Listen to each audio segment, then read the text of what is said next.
ఇప్పుడు మనం గోదావరికి వచ్చినాం. ఈ గోదావరిలో వాటర్ టీడీఎస్ ఎంత ఉందో, ఈ పారుతున్న నీళ్ళల్లో మనకు వాటర్ టీడీఎస్ ఎంత ఉన్నదో ఒకసారి చెక్ చేద్దాం.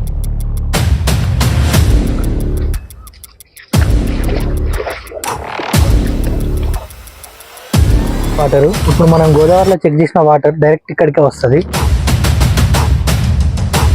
ఇక్కడ ఏంటంటే మనం ఇప్పుడు 3 టెస్టులు చేస్తున్నాం. ఒకటి వచ్చేసి టీడీఎస్, రెండోది పిహెచ్, మూడోది ఓఆర్పి.